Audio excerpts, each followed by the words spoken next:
안녕하십니까. 조갑제 TV 시청자 여러분. 저는 조갑제닷컴의 조세별입니다. 네, 오늘은 여러분께서 굉장히 반가워하실 만한 분을 이 자리에 모셨습니다. 네, 지난 4.15 총선의 최대 격전지였죠. 네, 서울 광진을에서 정말 2,700여 표 차이로 아깝게 당선에 실패하셨지만 그래도 정말 최선을 다해서 싸우셨던 오세훈 전 시장님을 모셨습니다. 네, 반갑습니다. 반갑습니다. 네. 와주셔서 감사드립니다. 네, 고맙습니다. 사실 지난 4.15 총선 끝나고 너무나 많은 분들이 아쉬워하셨거든요. 네. 굉장히 많은 언론들이 또 집중한 이런 곳이기도 했고 너무나 아까운 표차로 패했기 때문에 많은 분들이 함께 아쉬워하셨던 것 같은데요. 지난 한 달 어떻게 지내셨습니까? 많은 분들이 굉장히 궁금해 하시더라고요. 많은 분들이 그렇게 성원해 주셨는데 결과가 패배여서 정말 죄송하게 생각한다는 말씀부터 일단 드리겠고요. 선거라는 게 원래 끝나고 나면은 뒷마무리 할 게 참 많습니다. 네, 특히 그렇죠. 지고 나면은 좀 더 많습니다. 그래서 지난 한 달 동안 지역 구민 여러분들 글쎄요, 오히려 위로를 해드려야 될 상황도 있었고요. 굉장히들 아쉬워하고 먼저들 미안하다, 다음에는 진짜 꼭 될 수 있게 우리가 더 열심히 뛰겠다 이런 말씀 들으면 정말 눈물부터 나오죠. 네, 함께 애써주신 분들이니까. 네, 이제 그런 분들 위로드리고 저도 또 도리를 좀 다 하고 그러다 보니까 후딱 몇 주가 지나갔고요. 네. 이제 지난주부터 조금 좀 정신을 수습하고 그래도 너무 좌절과 시리에 빠져 계신 분들이 많아서 제가 그렇게 있으면 안 되겠다 하는 생각이 한 3주 정도 지나니까 들기 시작하더라고요. 그래서 요즘에는 이제 당의 젊은 그 후보자들 출마했다가 안 된 친구들이 더 많습니다. 그 친구들 중심으로 해서 한 3주 전부터는 3, 4, 5 모아서 좀 같이 위로도 하고 그런 자리를 계속해서 좀 갖고 있습니다. 네. 일단 지난 선거 얘기 잠깐 해볼까요? 네. 지난 4.15 총선에서 광진울은 그야말로 정말 청와대가 총출동하다시피 해서 고민정 후보를 지원했죠. 이낙연 후보부터 해서 이인영, 임종석 아주 여러 인사들이 출동했었는데요. 양정철 네. 어떤 그런 지원이 이 당락에 굉장히 큰 영향을 미쳤다라고 보시나요? 아무래도 영향이 좀 있었겠죠. 제가 선거 치르기 전부터 딴 데는 몰라도 오세훈만큼은 떨어뜨려 놔야 후환이 없다. 이런 이야기를 당내에서도 공공연히 했었고 민주당 내에서도. 그리고 선거 끝나고 나서도 실제로 민주연구원의 무슨 전략실장인가 했던 이근형이라는 분이 맞습니다. 뉴스에 인터뷰에 나와서 오세훈이 제일 신경 쓰이는 존재였고 버거웠다 하는 취지의 얘기를 했던 거를 들으면서 이제 실제로 그런 기류가 있었구나 하는 거를 확인할 수 있었습니다.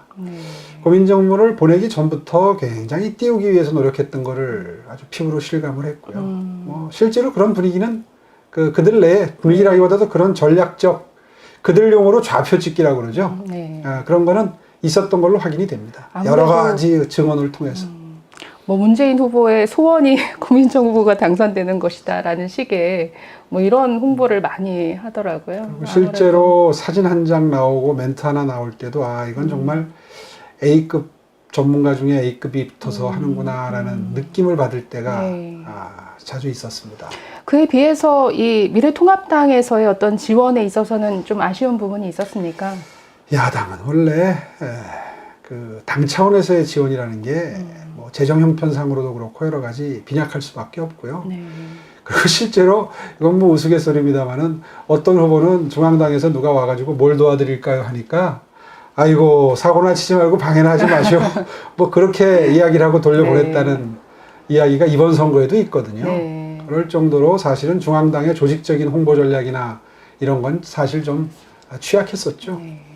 사실 그런 부분뿐만 아니라 사실은 이번 선거에서는 그 중앙선관위의 중립성 문제가 굉장히 많은 도마에 올랐잖아요. 실질적으로 참 이례적으로 선관위가 직접 후보를 고발하는 일도 있었고 고민정 후보 같은 경우에는 선거법 위반에 대해서 투표 하루 전날 그것도 늦은 오후에 아주 뒤늦게 고발해서 이런 부분, 이 외에도 참 여러 개가 있습니다만은 참 중립성 문제가 그게 뭐 지금의 어떤 투표 조작 논란으로까지 뭔가 빌미가 된 부분이 있는 것 같은데요. 그렇습니다. 실제 현장에서 뭐 어떤 걸 좀 겪으셨나요? 그런 부분에 있어서. 일단 제가 거주하는 아파트 경비원들에게 설날 흔히 하는 대로 그 사회 상규에 어긋나지 않는 범위 내에서 뭔가 그분들께 위로를 드리는 그런 그 봉투를 돌린 거를 악용을 해서 그 신고가 들어갔었는데 선거 때는 이제 예민해지니까 그건 있을 수 있는 일이죠. 그런데 그거를 선관위에서 또 그 검찰에 고발을 하는 게 굉장히 법정 선거운동 시작하기 전이었죠. 네. 그렇게 해서 아주 법정 선거운동 들어가자마자였을 네, 겁니다. 초기였던 것으로. 그래서 굉장히 타격을 주더니 또 그걸 이어받아서 대진연이라고 하는 네네. 대학생 진보연합이라고 하는 단체의 젊은 친구들이 아주 조직적으로 수십 명이 주로 사람들이 많이 다니는 목 좋은 곳이라고 그러죠. 흔히 지하철이나 이런 곳에서 뭐 피켓 시위를 하고 갖가지 뭐 돈 받아먹은, 돈 준 사람이다. 돈 봉투를 뿌린 사람이다. 이제 이런 표현을 써가면서 조직적으로 낙선 운동을 하는데 선관위가 피켓만 안 들면 뭐 육성으로 하면 괜찮다. 이런 유권 해석을 해가지고 그 친구들이 선거 마지막 날까지 엄청나게 집요하게 그러면 총선 기간 내내 그럼요. 그런 방해가 이어졌나요? 그럼요. 제가 그 뭐 페이스북에 올렸던 그 사진처럼 네. 저를 둘러싸고 방해를 하는 일이 벌어져서 이제 경찰서 앞에 가서 1인 시위를 이틀 했지 않습니까? 네네네. 그 황금 같은 시간에 선거운동 못하고 1인 시위를 해서 뭔가 조사를 할 듯이 하더니 그 이후에 계속 또 반복되는 거예요. 뭐 그런 일이 있었고 나중에 알고 보니까 이제 선거 끝나고 한 2, 3주 지나면서 요즘에 그 윤미향 사건이 네네네. 기사화가 되면서 윤미향이라는 사람이 정의연이라는 걸 통해서 시민단체 자제들에게 장학금을 지급했는데 네, 네. 그 자제가 아니라 대진연 학생들에게 장학금을 지급한 게 명단이 나왔어요. 네. 사실 그때는 민주당과의 연계를 입증할 방법이 없었는데 네네. 그 기사를 보니까 아하 이것은 분명히 민주당과 어떤 형식으로든 뒤에서 연결된 대진연의 낙선운동이 민주당의 조직적인 어떤 움직임과 연결됐을 가능성이 이제 굉장히 높아진 거죠. 네. 이런 부분에 대해서 지금 사법기관에서 제대로 수사가 되고 있는지 모르겠어요. 글쎄요, 뭐 진짜 그 부분에 대해서 사실 대진연이라는 단체가 그동안 해온 여러 가지 활동들은 뭐 노골적인 종북 활동이었거든요. 네. 뭐 백두칭송위원회를 만든다든지 아니면 또 뭐 미 대사관 뭐 넘어가서 시위한 것뿐만 아니라 또 윤소아 전 정의당 네, 원내대표에게 네, 뭐 비둘기 사체였던 것 같아요. 그 소포를 자작극을 벌여서 태극기 세력이 한 것처럼 그러니까 이런 식의 참 위법한 활동들을 많이 벌인 단체인데 수단 방법 안 네. 가리는 친구들이라는 걸 이번에 아주 피부로 절감했죠. 근데 제가 사실 중간에 한번 선관위에 물어봤었어요. 전화를 해서. 그러니까 이런 어떤 조직적인 방해 행위에 대해서 선관위가 어떤 제재할 어떤 법적 권한이 없는 것이냐 있다고 하더라고요. 그러니까 있는데 그게 현장에서 그럼 왜 이게 어떤 조치가 이루어지지 않습니까? 라는 부분에 있어서는 글쎄요, 뭐 수사기관이 수사 중이라 그러니까 뭐 이제 급하기 어렵다는 뭐 식으로. 그 정리를 하면 선관위와 경찰이 계속 미루는 거죠. 네. 선관위가 이렇게밖에 해석을 안 해줘서 우리는 이렇게밖에 단속 활동을 할 수 없다. 이런 게 이제 경찰의 입장이고 네. 또 선관위는 우리는 분명히 위법이라고 얘기했는데 경찰이 안 한다. 이런 식의 니미럭 내미럭 하면서 그냥 선거 기간이 끝나버린 거고요. 뭐 문제를 지적하자면 또 억울했던 점을 지적하자면 한두 끝도 없지만 이건 분명히 제도적으로 고쳐야 된다 하는 점은 네. 사전 선거일이 이틀이나 되는 건 너무 깁니다. 네. 사실은 예외적인 상황을 대비해서 실제로 본 선거일을 쉬지 않는 나라들도 많은데 휴일로 지정을 해서 선거를 할 수 있도록 한 나라에서 네. 그럼에도 불구하고 투표를 못하는 분들을 배려하는 것까지야 좋은데 그거를 이틀이나 한다.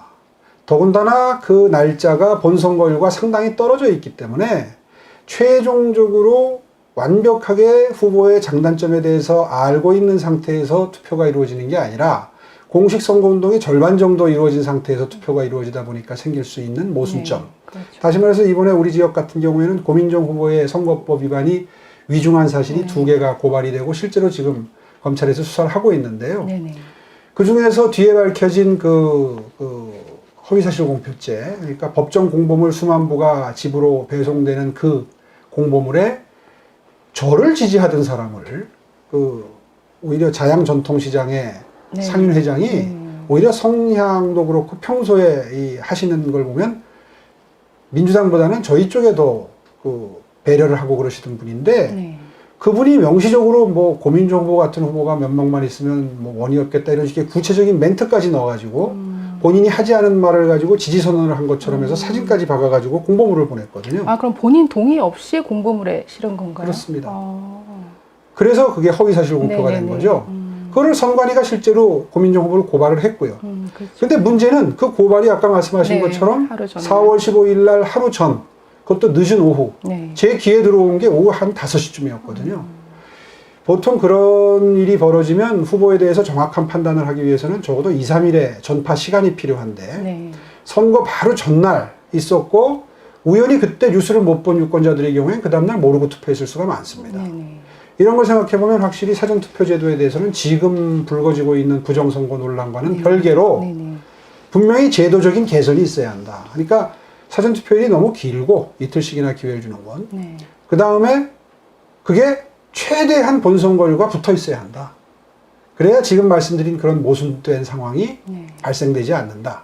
이 점은 우리가 앞으로 당을 통해서 분명하게 선관위에 전달을 하고 여론화를 해서 사전투표제도를 바꾸지 않으면 뭐 이번에 문제가 되는 부실한 선거관리, 투표함 관리는 뭐 당연한 거고요. 예, 그런 건 우리가 반드시 바로잡아야 될 점이다 이렇게 생각합니다. 지금 뭐 어쨌든 아쉽게 떨어진 후보들이 많기 때문에 우파 진영 일부에서는 지금 선거 개표 조작 논란으로 좀 시끄럽습니다. 많은 분들이 일부지만 어쨌든 거기에 굉장히 몰두하고 계신데 그런 부분에 있어서 왜 참여하지 않느냐 뭐 이런 압박을 받으신 그렇습니다. 적은 있으신가요? 네, 그럼요. 네. 네. 그 부분에 대해서는 뭐 어떤 입장이십니까? 이제 한 달 정도 흘렀으니까 입장을 분명히 말씀드릴 수 있는데 사실은 한 2, 3주 정도 흘렀을 때 저희 지역에서 광진을에서 사전투표함이 바꿔치기 되고 뭐 표가 혼입됐다. 이런 것을 방송하는 우파 유튜버 분이 방송에 있었습니다. 네. 뭐 오세훈은 비겁자다 이래가지고 왜 이렇게 분명한 증거가 있는데 왜 가만히 있느냐, 왜 소송을 하지 않느냐, 이제 이런 취지의 방송이었어요.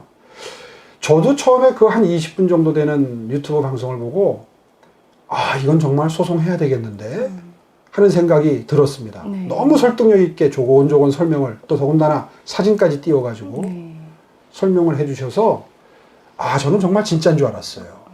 그리고 그 다음날 이제 긴급회의를 소집했겠죠. 네. 그래서 현장에 들어가서 개표 참관을 했던 분 6분 중에 그날 형편되시는 분 4분이 전원 다 참석하셨고 네.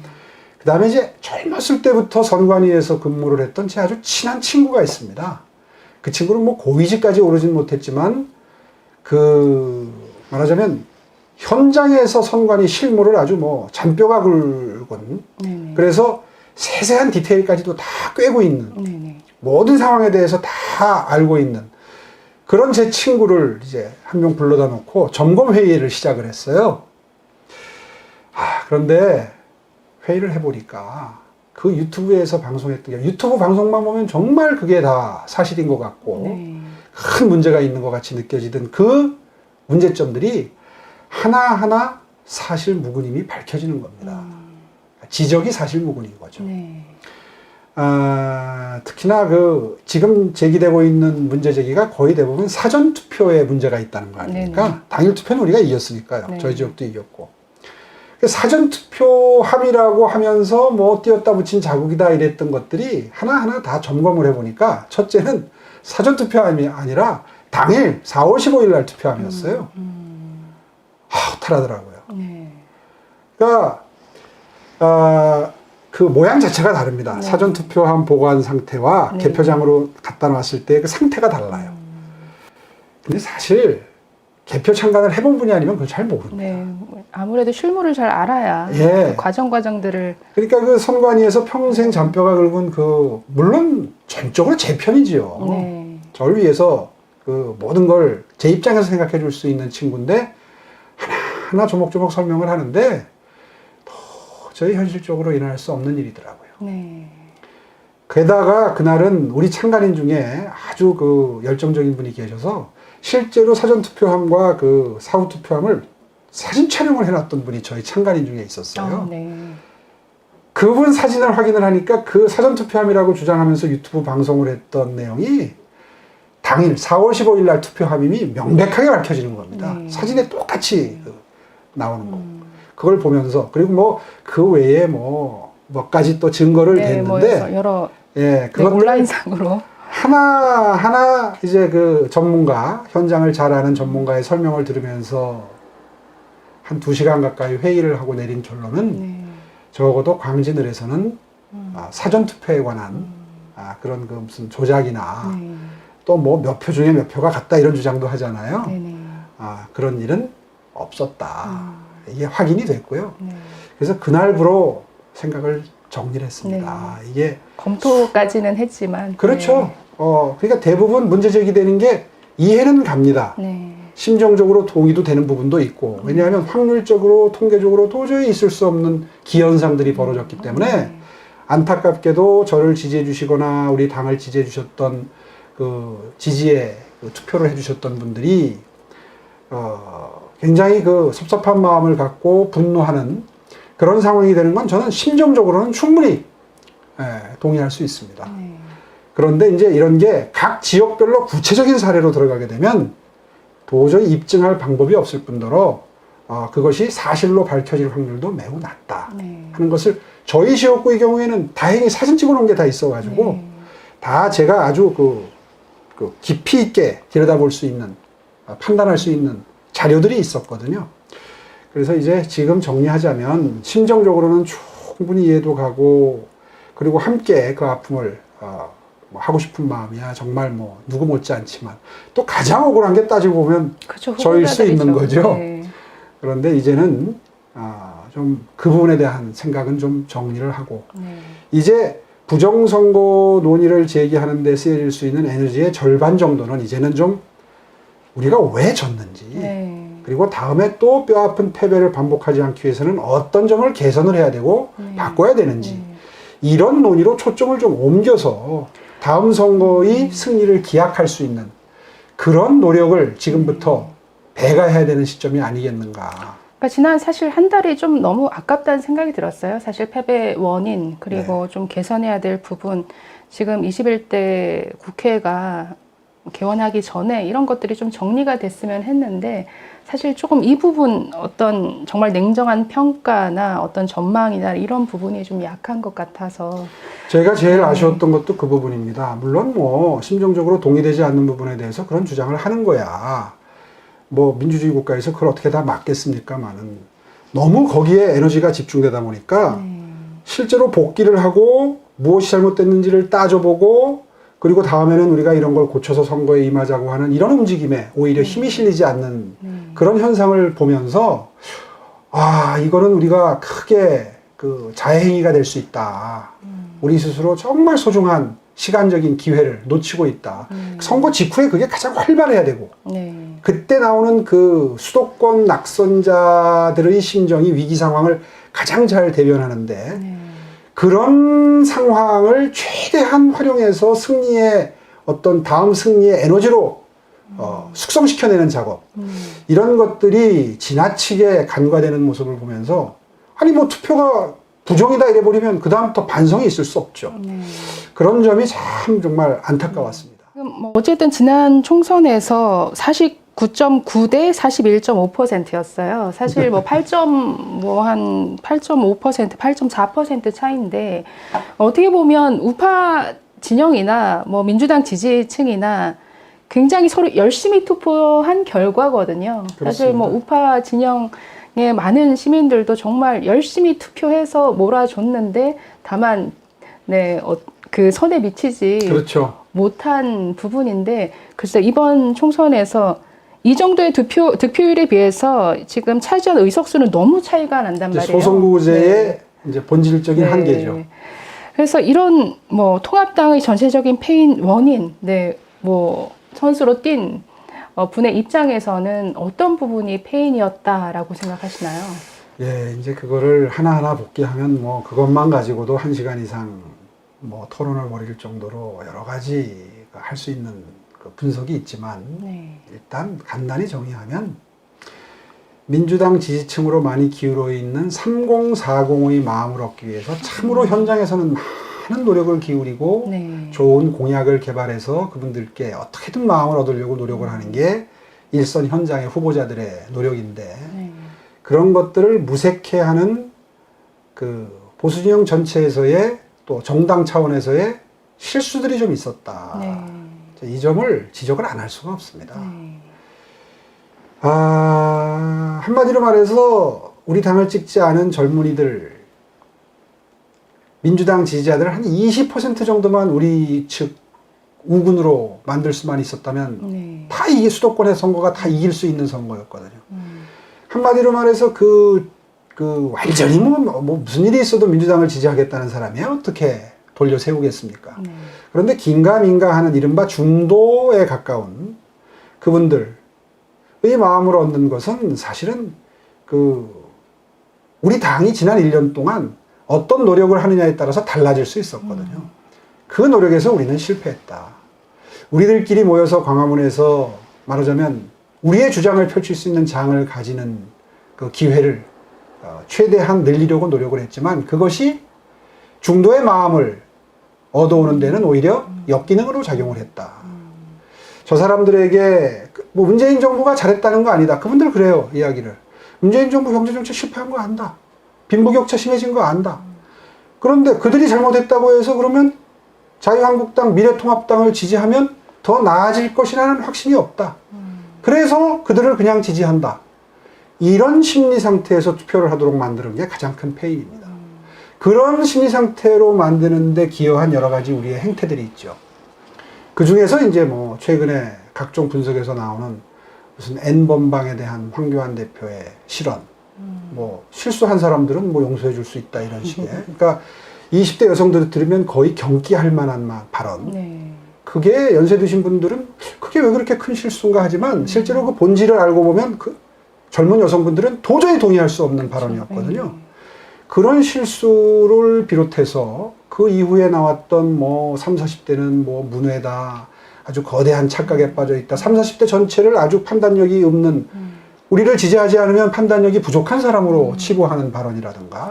사실 그 발언의 앞뒤 맥락을 들어보면 그런 취지가 아닌데 글쎄요, 그 막말 프레임을 더 씌우는 거에 걸려든 측면도 있는 것 같아요. 답답한 것이 네. 선거 때는 말조심을 더 해야 되는 거죠. 네. 그 발언을 했던 분이 그게 뭐 학술 세미나에서 그런 말을 하셨다면야. 그리고 그게 선거 국면이 아니라면야. 네. 그럼 무슨 문제가 될 수 있는 내용이겠습니까?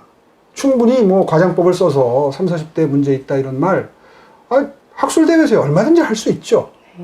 아니 근데 선거에 후보자로 나온 분이 30, 40대 전체에 대해서 판단력에 대해서 의문을 표하는 말씀을 아무리 맥락 중간이라도 하시게 된다 그러면 악용될 소지가 분명히 있는 거죠. 또 뭐 그 이후에 이어진 세월호 발언이라든가 이런 것들이 젊은 사람들의 정서에는 전혀 동의될 수 없는. 아니 뭐 세월호 사건을 민주당이 정도 이상으로 정치적으로 활용한다는 데 대해서는 젊은 사람들도 인식이 있어요. 젊은 사람들이라고 판단력이 없는 게 아닙니다. 다만 그 이야기를 우리 당이 정치적인 목표로 표를 얻기 위해서 세월호 사건 자체에 대해서 폄하하는 듯한 표현을 쓰게 되면 그거는 또 용납될 수 없는 거죠. 그렇죠. 사실관계를 떠나서. 사실 상대 후보가 작정하고 물어본 거죠. 그 언급을. 뭐 상황을 보니까 유도한 측면이 있더라고요. 네. 그리고 이제 또 그 이후에 벌어졌던 수습하는 상황. 그렇죠. 이런 것들이 겨우 중간쯤 갖다 놨던 우리 당을 안 그래도 탐탁치 않게 생각하는 유권자들의 마음을 그래도 어떻게 돌려서 저희 지역 같은 경우 그게 피부로 느껴졌었습니다. 네. 아침에 출근길 인사 같은 거 해보면요. 그날 반응이 확실히 다르거든요. 근데 정말 일선에서 소대장들은 이렇게 피땀 흘려서 발바닥이 부르트도록 하는데 그냥 중앙당에서 한 수씩 두 수씩 놓는 게 이런 식이라 그냥 뭉텅이 표를 앗아가는 그러면 그렇지 너희들이 이런 반응이 생기도록 하는 거는 정말 참을 수가 없었고요. 네. 회장으로서 한 달 동안 침묵을 지켰던 이유가 지고 나서 그런 말 하면 꼭 뭐 남 탓하는 것 같아서 정말 자제해야 될 일이라는 생각이 들었었는데요. 아마도 우리 당에서 이제 비대위가 출범되고 나면 백서를 만들어야 할 겁니다. 네. 왜 졌는지에 대해서 다시는 실수가 있다면 반복하지 않고, 그리고 입장을 잘못 정리한 거 있다면 좀 한 번 정도는 돌아보고 해서 다음 선거에서는 비슷한 그런 그 패착을 두지 않을 수 있도록 토대를 만들어야 하는데, 그런 백서를 만드는 과정에서 이런 논의들이 여과 없이 다 분출이 돼서 정말 정권을 가져오고 싶다면, 정말 이 정부에게 계속해서 지금 펴고 있는 정책들을 계속해서 더 확산시키지 않도록 우리가 막고 싶다면, 우리가 진짜 해야 될 일이 무엇인가에 대해서 정말 깊이 있는 돌아보는 시간을 가졌으면 좋겠습니다. 사실 글쎄요, 지금 뭐 이제 당선자들 중심으로 앞으로 미래통합당이 어떻게 나아가야 될 바를 뭐 토론도 하시는 것 같고, 또 뭐 국민 앞에서 이렇게 메시지를 내기도 하고, 그런데 이제 그런 메시지들이 정말 통합당을 뭐 미우나 고우나 지지해 줬던 기존의 어떤 우파 시민들 입장에서는 좀 굉장히 배신감으로 느끼는 부분들이 있어요. 그러니까 예를 들어서 뭐 최근에 이제 당선인들이 내는 그 대국민 메시지를 보면은 굉장히 통합당의 과거를 부정하는 것 같은, 그래서 반대를 위한 반대는 하지 않겠습니다. 그러니까 과거에 굉장히 통합당이 표현이 잘못된 거죠. 네, 투쟁해 왔던 그런 부분들을 부정해 버리는 듯한, 스스로 너무 쉽게 부정하면 네. 안 되는 거죠. 그래서 그런 부분들에 그때는 대해서 그럴 만한 또 사정이 있었던 건데, 네. 저쪽에서 일방적으로 패스트 트랙에 걸어서 뭐 선거법도 바꾸려고 하고 이랬던 상황에 투쟁하는 과정에서의 상황을 그렇게 몇 마디 말로 줄이다 보니까 이제 정말 그건 자해적인 네. 표현인 거죠. 그런데 다만 이런 건 있을 겁니다. 우리의 목표가 뚜렷해야 됩니다. 네. 우리가 그동안에 주장해 오던 것을 다 지키면서 정권을 탈환해 올 수 있다면 얼마나 좋겠습니까? 그런데 아까 제가 말씀드렸던 것은, 아까부터 제가 강조하고 있는 것은, 우리의 목표는 정권 탈환입니다. 정권을 탈환하기 위해서 필요한 게 있다면 정말 할 수 있는 모든 걸 할 수 있는 마음가짐이 돼야 하고요. 네. 실제로 영국의 민주주의 역사, 보수당의 역사, 보수당이 어떻게 오랫동안 집권하고 위기 속에서 생존했는가, 그리고 정권을 다시 찾아서 또 다시 나라의 번영에 기여했는가 하는 역사를 공부해 보면 일정 부분 사회 현상의 변화, 사회적 가치의 변화에 끊임없이 적응하기 위해서 몸부림치고, 그 과정에서 국민들의 마음을 얻어서 다시 집권하고 다시 또 그들의 가치를 실현하는 그런 과정의 반복이었거든요. 네네. 뭐 1800년대 말부터 보수정당의 역사가 늘 그래 왔던 것을 잘 유심히 관찰을 한다면, 우리에게 지금 필요한 준비 작업이 뭔지, 이제 2년 뒤에 대선, 또 지방선거가 거의 동시에 치루어지는데, 그때 그래도 최소한의 교두보를 확보할 수 있어야 되지 않겠습니까? 네. 그러기 위해서 그 어떤 몸부림을 해야 되는지는 이제 김종인 비대위에서 정확하게 방향 설정을 좀 했으면 좋겠습니다. 결국은 표의 확장에 실패한 거죠. 제가 아까 강조해서 말씀드린 것처럼 가능하다면 민주당 지지 성향의 사람들의 마음을 끌어오면 2표를 얻어오는 것이고, 네. 이리 갈까 저리 갈까 망설이는 이른바 스윙 보터라고 분류가 되는 중도에 계시는 분들의 마음을 얻어온다면 그건 이제 1표를 얻어오는 것인데, 네. 그 작업을 얼만큼 성공적으로 하느냐에 따라서 아까 말씀하신 9%가 채 안 되는 약 10%만 더 얻어오면 우리도 이기는 겁니다. 그런데 그 중도층의 지지를, 마음을 얻어온다라고 이제 통합당이 선택해온 방법들이 뭔가 차별화가 안 되고 민주당을 따라하는 것 같고, 그리고 지금 당선된 분들의 움직임도 뭔가 민주당과 비슷하게 따라가려는 이런 움직임, 오히려 뭔가 이곳과 차별되는 어떤 우파적인 가치 아니면 방법, 여기와는 다른 어떤 복지 노선, 그러니까 이런 것들을 설득시키고 이것들을 부각시키면서 이게 더 낫다라는 거를 어떤 전달하는 것이 아니라 좀 따라하기로 보인다라는 거죠. 그러니까 중도층의 표를 얻어오는 방식이 뭐가 있겠는가. 그러니까 그런 부분들에 대해서 통합당이 좀 더 네. 깊이 있게 연구를 해야 되겠죠. 네. 그런데 그건 표현하기 나름인 것 같습니다. 따라하기냐, 아니면 우리가 오히려 시대의 흐름을 이끌어가고 선행하는 것이냐. 네네. 그건 뭐 그 개별적인 이슈에 따라서 어떤 전략을 펼치는 우리들의 그 선택의 문제겠죠. 네. 예를 들면 이런 겁니다. 요즘에 이제 그 기본소득 문제를 얘기를 많이 합니다. 기본소득이 왜 문제가 되기 시작했느냐 하면 사실은 작년, 재작년, 최근에 문제가 되기 시작한 것은 이슈로 떠오르기 시작한 것은 빌 게이츠나 일론 머스크와 같은 자본주의의 최첨단을 걷는 미국 사회에서 더 이상 4차 산업혁명이 본격화되면 유효수요 창출이 불가능해서 지금의 경제 발전 수준이나 번영의 수준을 유지하기가 쉽지 않다는 어떤 문제의식 때문에 이분들이 문제를 제기한 겁니다. 일부에서는 제가 며칠 전에 무슨 인터뷰에서 기본소득 문제를 제기를 하니까 그러면 사회주의 노선 따라하는 거다. 바로 댓글이 그렇게 붙어요. 네. 근데 제가 한 2년 전, 한 1년 반 전에 준비해서 출간한 미래라는 책에 몇 페이지를 할애해서 기본소득에 대해서 네네. 좀 소개를 해놨는데 사실 기본소득이라고 하는 것은 4차 산업혁명이 본격화되면 일자리가 순식간에 많이 줄어들고 그 일자리가 창출되지 않는 많은 부분이 자동화되고 로봇화되고 뭐 AI화되고 해서 인간의 노동력이 많이 필요 없는 상황이 되는데 대비해서 미국의 실리콘밸리에서 일론 머스크 같은 사람이 불쑥 제기한 얘기입니다. 네. 그걸 사회주의 정책이다 이렇게 매도를 하기 시작하면 우리는 사실 선택을 하기가 쉽지 않아지는 거죠. 네. 그래서 제가 그 지면을 할애해서 우파 버전의 기본소득이라는 걸 소개를 했습니다. 실제로 그 명칭도 좀 다릅니다. 안심소득이라고 해서 네.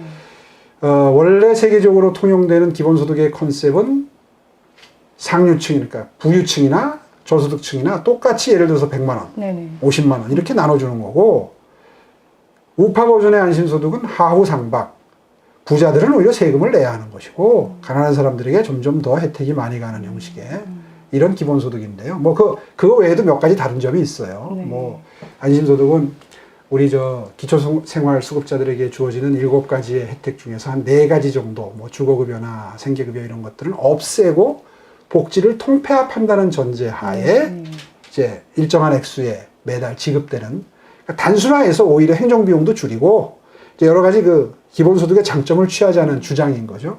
그래서 우파 경제학자들이 만들어낸 버전이 있는 겁니다. 그런 것들을 논의조차 금기시하고 그건 뭐 민주당 따라하기야, 뭐 사회주의 정책이야. 도저히 그런 입장에서는 정권 탄압 못합니다. 그러니까 그런 이슈들을 좀 선제적으로 아젠다를 좀 선점해 가자는 그런 말씀이시죠? 그게 꼭 필요하죠. 근데 그거 한 가지만 가지고 된다는 게 아니라 네. 이제 얘기가 나왔으니까 기본소득 말씀을 좀 드린 건데 이른바 제가 공생연구소라는 걸 한 4년 전에 만들어서 책을 하나 냈는데 왜 공정과 상생인가 하는 책도 한 번 낸 적이 있는데요. 한 줄로 요약하면 우리 사회가 좌절의 사회인데 뭐 헬조선 이런 표현이 그 좌절감에서 나오는 거 아닙니까? 네. 그런데 그 좌절감을 최대한 어루만지고 그분들께 희망을 드릴 수 있는 정책을 펴려고 과연 우리가 노력했는가? 우파는 그런 걸 열심히 하는 게 우파입니다. 뭐 경제 번영만 이야기하고 경제 발전만 이야기하고 무슨 뭐 그 과정에서 희생되는 사람들은 난 모르겠다. 이게 우파가 아니거든요.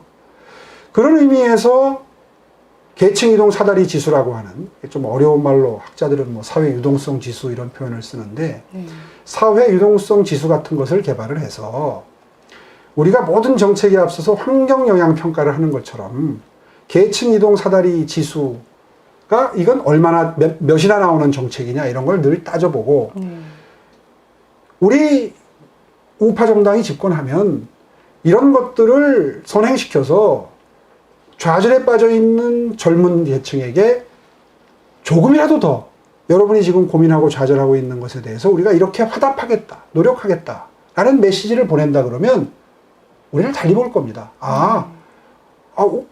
자유와 경쟁만 강조하는 줄 알았더니 그 과정에서 불안에 떠는 정말 두려운 건 실업이거든요.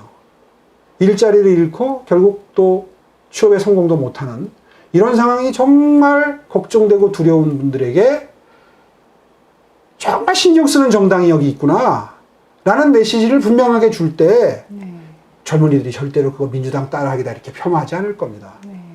저게 보수의 가치구나. 저게 정말 따뜻하구나. 그래, 자유와 경쟁이 필요하지, 나라가 번영하기 위해서는. 그런데 동시에 저렇게 기본소득으로 보완을 하고 계층이동 사다리 지수로 보완을 해서 모두 다 함께 번영할 수 있고 생존할 수 있는, 그리고 정부로부터 보호받을 수 있는 그런 정책을 펴려고 노력하는구나. 그리고 더더군다나 이 논의가 제 책이 나왔을 때만 하더라도 아직 코로나 사태가 벌어지지 않았을 때거든요. 네네.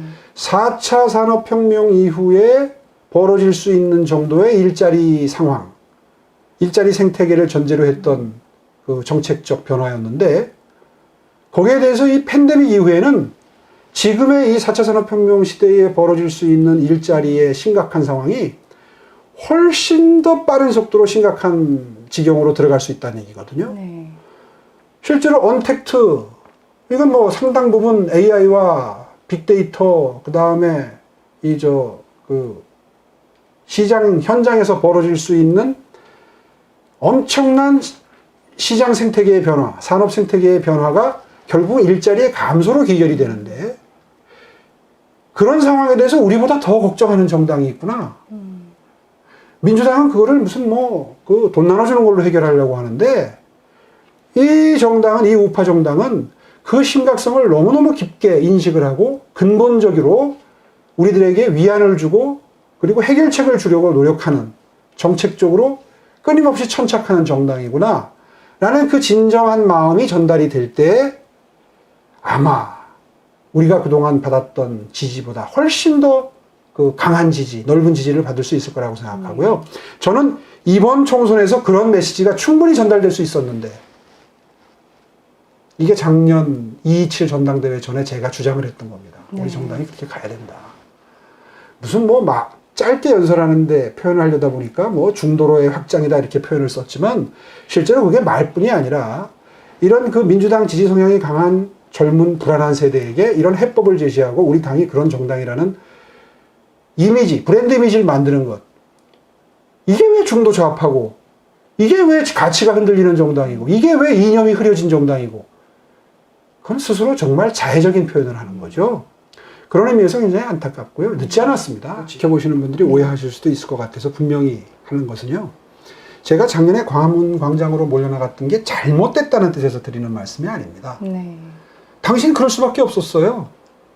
민주당에서 공수처법과 선거법을 둘 다 추진을 하겠다고 하는데, 바보가 아닌 이상 어떻게 그러세요 하고 앉아 있을 수 있겠습니까? 최대한 무슨 방법을 써서라도 최소화하고 바꾸려고 노력해야 되겠죠. 네네. 두 법 다 안 되면 제일 좋았고요. 그런데 문제는 뭐냐 하면, 그렇게 결집을 했습니다. 더군다나 조국 사태라고 하는 우리 입장에서는 결과적으로 호재였죠. 그런 일이 있었음에도 불구하고 그것이 온전히 선거에서의 우리의 득표로 이어지지 않았다는 겁니다. 네네. 그러면 그 원인이 뭔지는 한번 분석을 해야 될 거 아니에요. 광화문에 나간 저도 광화문에 가서 연설도 하고 문재인 정부가 무엇을 잘못하고 있는지 목청 높여서 외치고 한 번도 현장에 빠지지 않은 몇 안 되는 사람일 겁니다. 저도. 그런데 결과적으로 우리가 지금 제일 중요한 총선에서 졌고 다음 대선에서도 위기에 몰렸잖아요. 그 이유가 뭘까?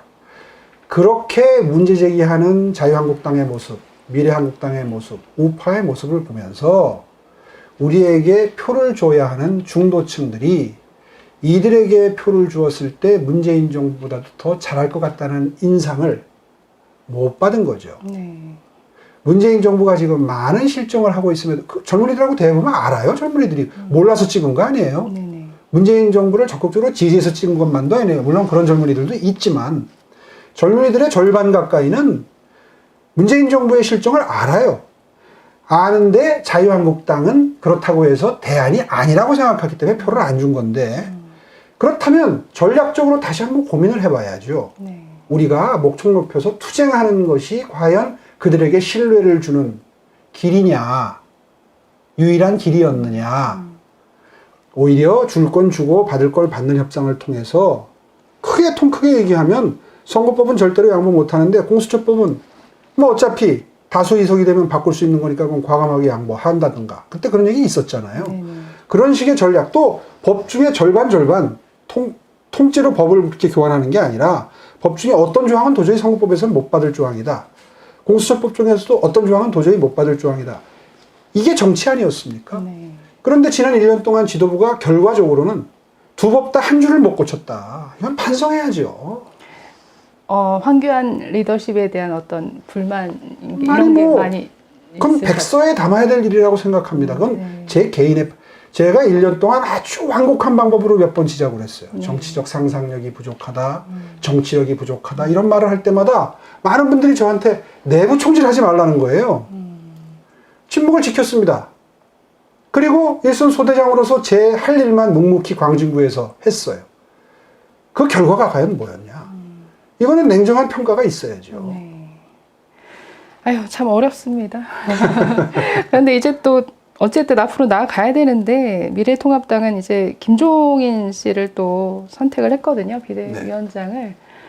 중앙일보 인터뷰 보니까 하고 싶은 의사를 내비치셨는데 안타깝게도 김종인을 선택을 했어요. 어떻게 그게 보시나요? 중앙일보가 제목을 그렇게 붙여서 그렇지 제가 정확히는 이런 표현을 했습니다. 김종인 비대위나 김종인이라고 하는 비대위원장에 대해서 반대하는 게 아니라 왜 이 보수 정당은 고비마다 외부 인사를 모셔다가 수술을 해서 해결하려고 하느냐. 저는 그 부분 너무 아쉽더라고요. 네. 국민들이 바라는 거는 체질의 변화입니다.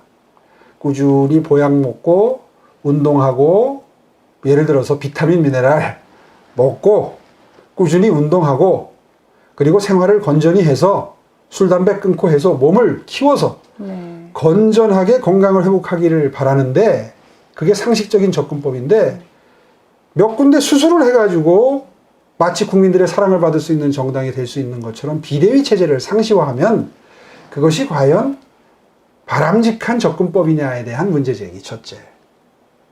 둘째, 그렇게 뭔가 변혁의 몸부림을 쳐도 그 비대위원장이 당을 떠나는 순간 그건 김모 비대위원장의 작품이지 너희들의 체질 변화가 아니라고 국민들이 생각했을 때 다시 원점에서 또 몸부림을 쳐야 하는 네. 그런 비효율이 있을 수 있다. 그러니 어렵더라도 전당대회를 거쳐서 당에 기여할 수 있는 사람들이 다 나와서 건전하고 바람직한 경쟁을 거친 끝에 리더십이 만들어지는 모습 그 자체도 국민들에게 희망을 줄 수 있는 모습이다. 뭐 그런 취지에서 얘기를 했는데 마치 뭐 지금의 이 비대위 출범을 뭐 탐탁치 않아 해서 한 것처럼 이렇게 뭐 한마디로 정리를 하다 보니까 뭐 자강론, 비대위론 이렇게 돼버렸어요. 근데 뭐 이런 목소리가 자연스러운 거죠. 뭐 조경태 최고위원도 좀 반대의 목소리를 내시더라고요. 네, 그리고 그렇습니다. 사실 뭐 완벽히 준비된 누군가가 있는 게 아닌데 이제 정당이라고 한다면 좀 그 안에서 뭔가 없더라도 좀 스스로 만들어내는 이런 모습을 보였으면 했는데 또 역시나 김종인을 선택한 거에 대해서 좀 실망감은 있는 것 같습니다. 이제 베스트 오브 베스트 최선책을 선택한 게 아니라 최선책으로 갈기가 힘드니 차선책 정도로 일단 시간을 벌자. 네. 이제 국민들한테는 그렇게 비춰질 가능성이 높고요. 그럼에도 불구하고 저는 김종인 비대위에 거는 기대가 큽니다. 네. 제 생각하고 비슷해요. 김종인 박사님 하시는 걸 보면 기본소득에 대해서 굉장히 오픈마인드 돼 있고요. 제가 그리고 언제 기회 있을 때 사회유동성 뉴스 얘기하니까 거참 동일하시더라고요. 그런 상태고 또 젊은 사람들을 당의 전면에 내세워서 당의 브랜드 이미지를 젊게 가져가야 한다는 점. 이 점에 대해서 굉장히 크게 동의하고 무엇보다도 당선된 주로 이제 영남권이나 이곳에서 당선된 분들이 많으시잖아요. 네네. 근데 그분들 당선자들의 정서가 바탕이 되는 게 아니라 수도권의 낙선자들의 위기의식, 상황인식이 바탕이 돼서 당의 개혁이 이루어질 때 비로소 당의 그 국민들께 조금이라도 더 다가갈 수 있는 어떤 변혁이 가능하다 하는 저의 상황인식과 거의 상황인식이 같으시더라고요. 제가 그걸 최근에 확인할 기회가 있었어요. 그래서 저는 뭐 자강을 하는 게 더 바람직하다는 생각은 가졌었지만 김종인 비대위가 기왕 출범하기로 한 이상 저는 정말 미력이나마 다해서 도와드릴 생각입니다. 그게 뭐 어떤 형태가 될지는 아직 모르겠는데 그래서 또 최대한 뭉쳐서 힘을 모아 봐야죠. 네. 그렇게 해서 아까 제가 말씀드린 그런 당의 변화하는 모습을 우리 스스로 한번 국민들께 안심시켜드리고, 그리고 제가 요즘에 가장 크게 우리 숙제라고 생각하는 게, 이른바 보수를 지지했던 분들을 만나면 극심한 좌절감에 빠져 계십니다. 네. 다음 대선도 이거 힘들어. 이거 어떡하지? 잠을 못 이루신다. 이런 분들을 많이 보게 되는데, 저는 그런 분들한테 이런 희망을 드리고 싶어요. 불과 4년 전에 민주당이 우리와 똑같았습니다. 우리 민주당 진영에는 뭐 대선 주자가 없다. 정치 지형이 기울어가지고 이미 보수 쪽이 뭐 20년, 30년 집권할 수 있는 정치적인 지형이 마련이 됐다. 그렇기 때문에 우리는 이제 희망이 없다. 그러면서 자꾸 비대위 만들고 똑같습니다. 지금 저희와. 그러던 민주당이 지금 저렇게 우리가 보기에는 이미 이제 오만의 길로 들어서기 시작했는데, 국민들이 걱정 어린 시선으로 보는 몇 가지 사건에서 고집스럽게 잘못한 게 없다는 입장을 취한다거나 하는 모습을 보면서 이제 시작된 겁니다. 저 오만이. 그런 4년 만에 그렇게 입장이 전도가 됐는데, 너무 우리 그 보수의 가치를 믿고 계시는 분들이 깊은 좌절에 빠져 계셔서 저는 오히려 그게 더 걱정입니다. 대화를 나누면서 저렇게 좌절에 빠져 계시면 안 되는데, 할 수 있다. 뭘 바꾸면 되지? 이런 마음으로 뭘 바꾸자. 이렇게 눈이 초롱초롱 지금 빛나야 될 시점인데, 다들 그냥 그 맥이 빠진 듯한 느낌이 들어서요. 네. 그래서 제가 사실은 오늘 더 목소리를 높이는 겁니다. 네. 아니, 그렇지 않습니다.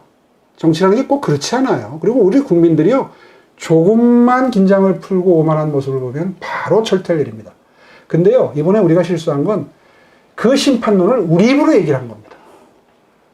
국민들이 마음속에 다 심판의 준비가 돼 있어요. 네.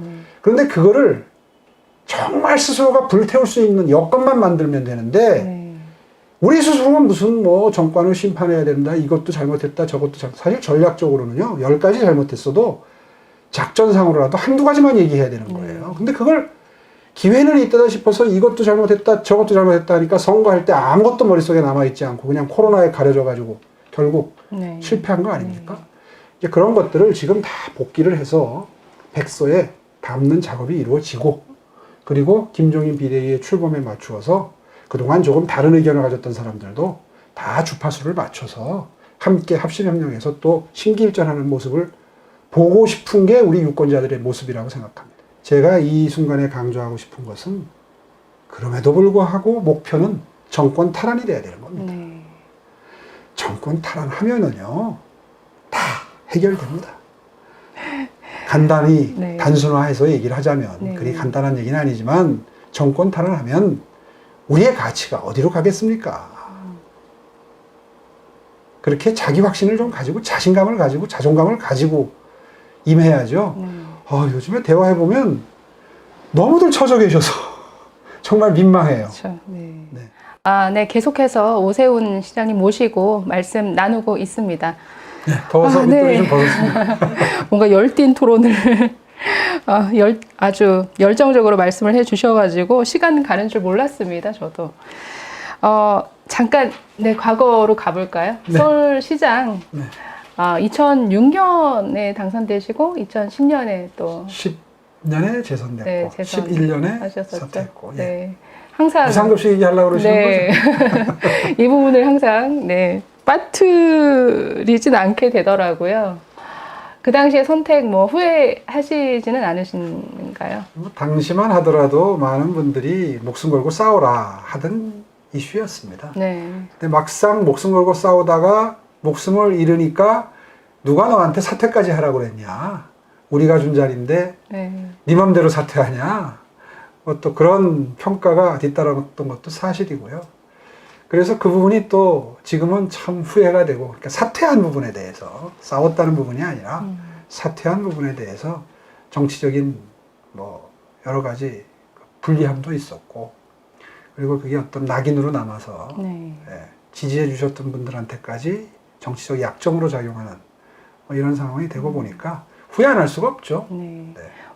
두 가지 시선이 있는 것 같아요. 어쨌든 무상 급식, 그러니까 복지 포퓰리즘에 반대해서 정치인이 뭔가 소신을 가지고 직을 걸고 이렇게 투표에 붙였으면 당연히 책임지고 물러나는 것에 대해서 좋게 보시는 분들도 있고, 또 그 이후에 어떤 결과를 가지고 어떤 이후에 그 정말 서울시라는 너무나 중요한 자리를 뭔가 민주당 측에 넘긴 그 결과를 가지고 또 비판적으로 얘기하시는 분들도 계신데요.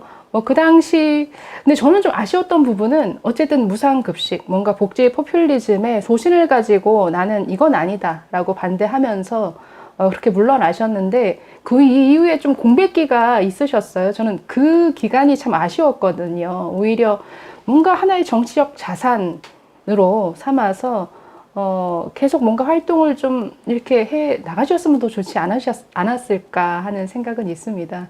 그 당시 어디에서 어떤 활동을 하셨었나요? 2011년 이후부터 주로 학교에 있었고요. 네. 주로 이제 또 외국에 나가서 직후에는 영국의 복지가 굉장히 궁금해졌어요. 네.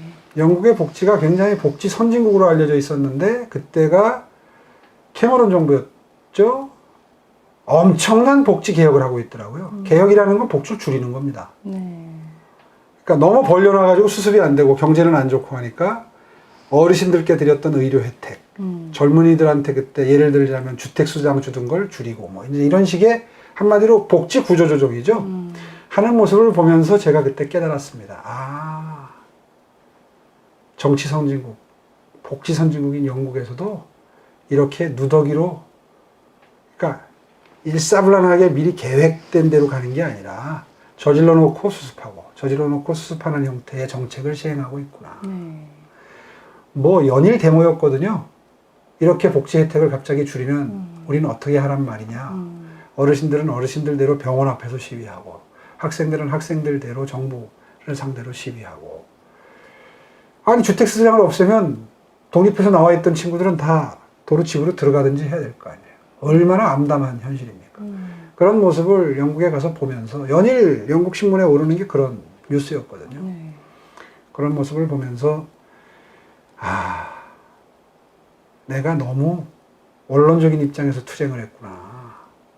못 이기는 척 넘어가지고 뒤에 또 형편이 안 되면 없애고 보완하고 그렇게 가는 게 민주주의 선진국에서조차도 다반사로 이루어지는 일이다 하는 사실을 뒤늦게 알게 됐죠. 지금 뭐 문재인 정부 사실은 뭐 선거 기간에 뭐 지자체에서 현금 살포식에 이런 긴급 지원금을 주기도 했었는데요. 어쨌든 여러 가지 현금성 어떤 살포, 복지 정책들을 쏟아내는 것에 대해서 굉장히 우려가 있습니다. 사실 어떤 재정 건전성 문제도 있고, 이 문재인 정부가 취하고 있는 이런 복지 정책들에 대해서 어떻게 보시나요? 지속 가능하지 않다는 데 대해서 문제를 제기해야 옳죠. 지금은 국가적 재난 상황이 국내적으로만 국한된 게 아니라 미국이나 유럽과 같은 나라들에서도 동일한, 어쩌면 그거보다 더한 그 현금 지원이 이루어지고 있기 때문에 그 점을 직접 비판하기는 사실 쉽지는 않습니다. 다만 그 과정에서 벌어지고 있는 그 이제 패러다임의 변화가 과연 이러한 지원을 지속 가능하게 할 수 있느냐. 많은 미래 전문가들이 이 경제적인 후유증이 이제부터 시작이라고 하는데, 그래서 1년이 갈지 2년이 갈지 아니면 영원히 이런 우리 사회생활의 변화나 산업 생태계의 변화가 계속해서 그 사면을 남기고 그 방향으로 더욱더 가속화해 갈지에 대해서 많은 지금 전문가들이 오히려 장기화될 것이다라는 쪽에 무게중심을 두고 있는 게 현실이라면 지속 가능성에 대해서 좀 더 고민을 해야 됨에도 불구하고, 그리고 근본적으로 이 문제를 해결하기 위한 투자에 오히려 더 중점을 둬야 되는데도 불구하고, 이거 뭐 가구당 얼마씩 나눠주는 걸로 지금 결국 귀결이 됐고, 더군다나 저 경기도의 이재명 지사 같은 경우에는 이회 또 확실하게 본인 거라고 만들고 싶은지 뭐 2번, 3번 이런 지원을 계속해야 된다, 이런 주장을 벌써 하기 시작했거든요. 시작된 겁니다, 그 고민이. 그러니까 지금 뭐 전 국민에게 골고루 뭐 받는 입장에선 좋은데요. 사실 제일 우려되는 게 이제 기업들의 상황이더라고요. 그러니까 기업들이 모르겠어요. 그럼 미국처럼 뭐 고용이나 아니면 해고나 이게 자유로운 나라면 모르겠는데, 우리나라 같은 경우에는 뭐 미국처럼 지금 대량 실업이 뭐 이렇게 발생하는 것도 아니고, 어떻게 보면 그 그 리스크를 지금 기업들이 다 흡수하면서 버티고 있는 거거든요. 기업들이 안쪽으로 내상을 입으면서 스펀지처럼 흡수하고 있는 단계죠. 우리는 해고가 자유롭지 않으니까요. 법률적으로. 미국은 그걸 기업이 떠안는 게 아니라 기업은 자유롭게 해고를 할 수 있기 때문에 기업은 오히려 안쪽에 피멍이 안 들죠. 네.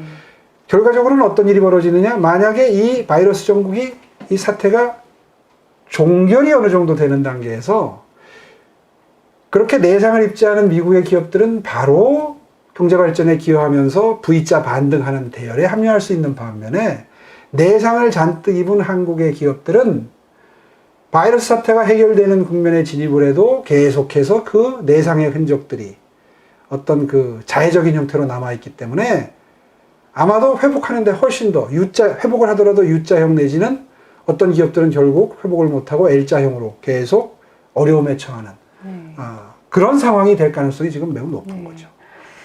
네, 그래서 걱정입니다. 사실 그런 어떤 기업들에게 지원할 자금이 지금 너무 다 고갈되고 있는 것 아닌가라는 사실 우려가 좀 생기더라고요. 앞에서 이제 말씀하실 때 모든 것은 다음 대선에 이기는 방향으로 대선과 네. 지방선거가 거의 도달 상관으로 치러지기 때문에요. 네. 다음 대선의 결과는 지방선거에 직결되도록 돼 있습니다. 그러면 다음에 한 번 더 대선과 지방선거를 지게 되면 네. 사실은 우파에게는 이제 설 땅이 없어지는 거죠. 이제 마지막 기회가 남았다고 생각합니다. 대권 도전 생각 있으신가요? 요즘에 뭐 그런 질문, 제가 인터뷰를 하기 시작하니까 그런 질문을 많이 받는데 전 진심으로 제가 해야 된다, 저만이 할 수 있다 이런 생각 없습니다. 우리 당이 해야 된다. 우파 진영에서 정권을 다시 탈환해야 한다. 그 방법이 뭐냐? 그걸 놓고 우리가 함께 머리를 맞대야 될 국면이지, 다음에 내가 하겠습니다. 정말 그거는 해서는 안 되는 생각이라고 저는 생각하고요. 네. 우리 쪽에 그나마 조금 가능성이 있는 사람들이 어떻게 마음을 모아서 서로가 서로의 전력을 약화시키지 않고 오히려 시너지 효과를 낼 수 있는 방안으로 협력하고 함께 공동 모색하느냐. 네. 먼저 당부터 살려놓고 당의 신뢰부터, 어차피 당의 후보로 출마하는 이상 당이 국민 밉상이 되면 안 된다. 지금 당이 국민 밉상이 돼가고 있거든요. 너희들은 당 이름만 들어도 싫다. 솔직히 30, 40대의 반응이 그런 겁니다. 네. 그러니까 문재인 정부가 아무리 잘못해도 너희는 대안이 아니다. 이런 말하자면 논외처럼 지금 이제 한마디로 말해서 대상에서 비껴가기 시작하는 우리 당의 이 국민 마음속에서의 위치, 이걸 다시 제자리에 갖다 놔야 비로소 그 당 후보로서 뭘 해볼 수 있는 여지가 생기는 거죠. 예. 그 점이 아마 가장 중요한 중점을 줘야 될 부분이고, 그런 의미에서 저에게 무슨 대선 출마를 준비하느냐, 생각이 있느냐, 이건 정말 부질없는 생각이라는 생각이 듭니다. 그럼에도 불구하고 많은 질문들을 앞으로도 계속 받으실 것 같습니다. 아니 뭐 일개 지역구에서도 떨어진 사람이 떨어진 지 지금 한 달 남짓 됐는데 대선을 나간다, 이건 정말 어불성설이고요. 일단 당을 살리는데 문직이라도 하겠다. 제가 어느 인터뷰에서 그런 얘기를 했습니다. 여의도 연구원에 연구위원을 시켜준다. 네가 연구위원으로서 기본소득 만들고 계층이동 사다리 만들고 우리 당이 사랑받을 수 있는 기득권 내려놓기, 오늘은 아까 그 얘기는 안 했습니다만 시간 관계상 기득권 내려놓기 안을 만들고 해서 당을 일단 사랑받는 정당으로 만들어라. 이게 지금 해야 될 일이라고 생각합니다. 전 사실 미래통합당이라는 그 당명 자체가 참 잘 익혀지지가 않더라고요. 조금 네, 저도 하기 힘들었고요. 네. 그 작년에 비대위 때 그 당명 변경 얘기가 나와서 저는 사실은 공사석에서 기자분들한테 의견을 물었던 게 민생당이었습니다. 네.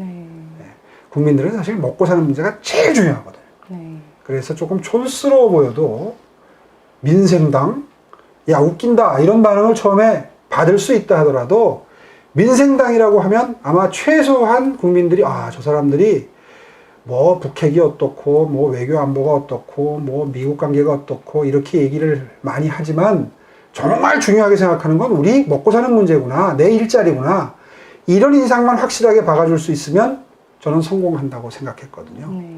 근데 그 얘기를 했는데 어느 순간 민생당이라는 게 생겨버렸어요. 네, 그래서 저는 그렇죠. 그 화두를 뺏겨버렸다고 해서 아주 굉장히 안타깝게 생각을 했었는데 늦지 않았습니다. 네. 늦지 않았습니다. 우리가 일자리 생각한다, 먹고 사는 거 생각한다, 그것만 챙기겠다 하는 마음가짐이라면 앞으로 국민의 신뢰를 다시 되찾을 수 있다고 저는 생각합니다. 네. 어쨌든 미래통합당 안에서도 새로운 인물들, 새로운 리더십을 좀 찾아야 되는 과제가 있는데요. 뭐 혹시라도 여야를 막론하고, 아, 이분은 정말 대선 주자로 나와도 손색 없을 것 같다. 혹시 뭐 그럴 만한 분 있을까요? 짓궂으시네요. 저한테 그런 질문. 내가 한번 추천해 본다. 뭐 이런. 저는 진심으로 이번에 낙선한, 수도권에서 낙선한 젊은, 처음으로 이제 정치에 입문한 네. 젊은 후보자들 네. 중에서 찾고 싶어요. 네. 네. 그게 30대가 됐든 40대가 됐든 지금부터 키워야죠. 우리 역대 우리 당의 그 리더십을 담당했던 분들이 가장 잘못한 게 있다면 30대는 30대대로 주자가 있고 40대는 40대대로 있고 50대는 50대대로 있는, 그래서 순차적으로 이번에 안 되면 다음, 다음에 안 되면 그 다음을 기약할 수 있는 차세대, 차차세대의 인재들을 충분히 발굴하고 키워놓지 못한 것이라고 생각합니다. 네. 그런 의미에서 정말 뭐 누군가를 특정하는 것은 의미가 없지만 정말 어려운 적에서 출마해가지고 어떻게든 우리 당의 그 이름으로 당선되고자 노력했던 젊은 친구들이 많아요. 네. 이번에. 그 친구들. 그리고 당협위원장을 맡고 있다가 막판에 공천을 못 받아서 또 좌절한 젊은 친구들이 많아요.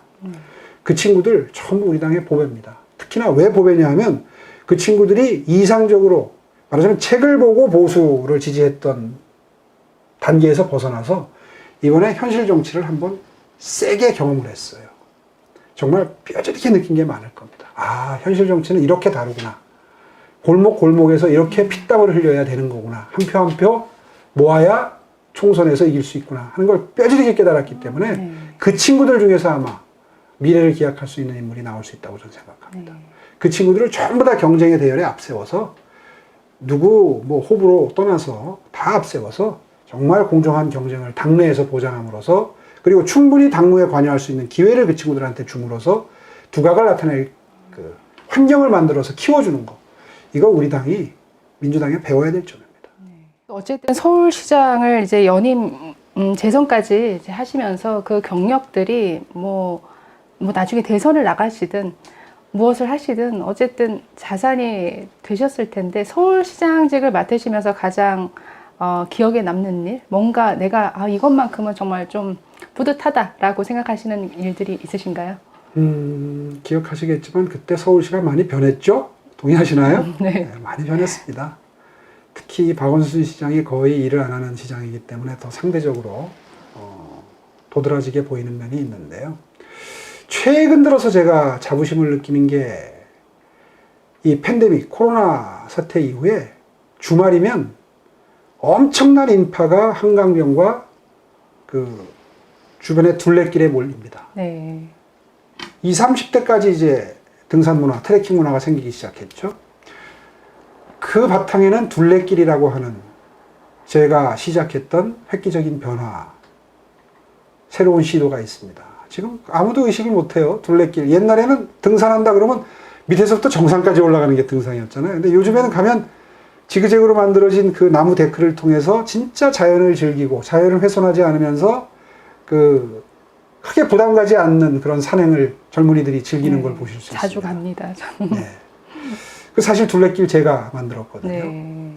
물론 뭐 서울시내 전체를 완성하는 데는 몇 년이 걸려서 마지막 완공은 박원순 시장 때 됐지만 아마 거의 절반 이상의 둘레길이 제 임기 때 다 시작이 되고 준비가 됐을 거예요. 한강 레상스 마찬가지. 요즘에 한강변에 주말이면 발디딜 틈이 없습니다. 여기도 자주 갑니다. 네. 그런 그 한강변의 자전거길, 산책로의 분리부터 시작해서 자연환경을 만들고, 요즘에 거기에 이제 텐트를 세우고 노는 네, 그 맞아요. 새로운 문화가 생겼어요. 네, 젊은이들. 네, 젊은이들이 아주 즐기고 있는데 자연을. 지금 와서 생각해 보면 그때 서울시의 행정 조직이나 이런 그 소프트웨어 측면에서도 뭐 청렴도가 획기적으로 개선된다거나 새로운 시도를 두려워하지 않는 업무 환경이 만들어졌다거나 이런 거에 굉장히 자부심을 가지고 있지만 120이라든가 저기 불편할 때 전화하는 전화번호 120 시스템, 다산 콜센터 그런 것도 굉장히 자부심이 느껴지는 그 소프트웨어 측면에서의 하드웨어가 아닌 소프트웨어 측면에서의 자부심을 가지는 부분이지만 요즘 들어서 몇 달 동안은 야 한강변 서울 근처의 둘레길 이곳에 몰려드는 인파를 보면서 그때 그걸 정비해 놓지 않았으면 지금 어떻게 됐을까? 서울 시민들의 여가를 보내는 그 형태가 정말 그건 그 선제적인 투자가 바람직한 투자였다 하는 생각을 하게 됩니다. 저부터가 굉장히 네, 만들어 놓으신 것을 굉장히 즐기는 사람인 것 같아요. 반면에 지금 이제 뒤이어서 시장 계속하고 있는 박원순 시장에 대해서는 어떻게 생각하십니까? 선배 시장 입장에서 후배 시장을 뭐 직설적으로 평가하는 건 사실 좀 자제를 하고 싶어서 그 언급을 좀 많이 줄여왔는데 아무리 보아도 후한 점수를 줄 수 있는 시장은 아니에요. 도시라고 하는 것이 도시민들의 삶의 질을 끌어올리는데 굉장한 투자가 이루어지는 자리입니다. 그런데 지난 한 10년을 돌이켜 보십시오. 정말 운이 좋아서 삼성까지 가긴 갔지만 여러 가지 정치적인 상황이나 이런 것들이 그 삼성을 허락한 측면이 있는데요. 아마 시민 삶의 질을 끌어올린 측면에서 보면 후한 평가를 받기는 힘든 시장이 아니었나 그런 생각을 합니다. 전임자가 했던 것들을 계속 업그레이드를 해야죠. 이게 누구 작품이든 간에 누가 시작했든 간에 그 평가를 떠나서 도시라는 건 끊임없이 재투자를 통해서 업그레이드를 하지 않으면 어느 순간 낙후되는 겁니다. 근데 재투자를 끊임없이 해야 되고 유지관리를 해야 되는 데 대해서도 인색한 그런 모습을 보면서 이분은 진심으로 시민들의 삶의 질이나 행복 이런 거에 이분이 관심이 있나? 예를 들어서 어떤 게 있을까요? 그러니까 추진했던 사업이 박원순 시장 들어가면서 뭔가 엎어진다든가 이런 사례들이 있었다라는 많았죠. 거죠. 초기에는 무슨 뭐 경절초 사업 같은 것도 전부 취소하고 연기하고 뭐 사실상 폐기했었어요. 그러다가 몇 년 지나고 나더니 강북 개발이 중요한 겁니다 하고는 다시 시작하는 모습. 그런 것들이 많습니다. 근데 뭐 멀쩡하게 한강변에 그 들어서 무슨 세비성 같은 경우에는 완성을 해서 넘겨줬더니 불 꺼갖고 3년 동안 가까이 불을 꺼놨었잖아요. 그러다가 최근에 개장하고 나니까 거기 풀 부킹 상태입니다. 거의 그런 시설은 한 80% 예약률이면은 풀 부킹이거든요.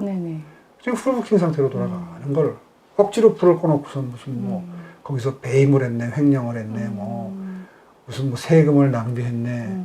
다 사실무근인 게 수사에 의해서 밝혀지고 했는데도 불구하고 그런 행태가 뭐 여기 동대문의 DDP도 마찬가지고요. 뭐 그래서 완공이 한 1년 늦어지는 바람에 시민적인 손해가 컸고 뭐 예를 들자면 한두 끝도 없죠. 그런 것들이 끊임없이 재투자가 이루어지는 오히려 그래서 시민들에게 훨씬 더 생활의 편의를 드리고 행복감을 드리는 시설물들인데 그걸 전부 그 가치를 깎아내리고 투자를 줄이고 해서 안타까운 게 많죠. 최근 현안으로 좀 넘어가면요. 최근 이제 가장 시끄러운 게 이제 윤미향 씨 그렇습니다. 사태입니다. 그래서 뭐 위안부 할머니들 입장에서는 우리를 뭐 이용해서 정말 돈벌이를 한 것이냐라는 말이 나올 정도로 지금 이 상황이 어떤 이 단체의 뭐 회계 투명성 문제뿐만 아니라 이 개인의 뭐 횡령, 배임 혐의로까지 사실 넘어가고 있는 이런 단계인데 어떻게 보시나요? 이 문제에 있어서. 저는 이제 이게 시작이다 이렇게 봅니다. 사실 그런 말이 있잖아요. 절대 권력은 절대 부패한다.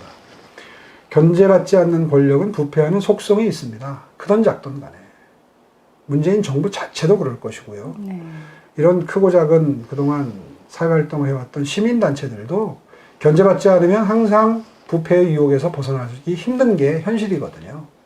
더군다나 회계 처리를 그렇게 주먹국으로 하는데도 아무도 견제를 하지 않는 특히 특히나 성역시되는 이런 영역의 시민단체는 사고가 터질 수밖에 없죠.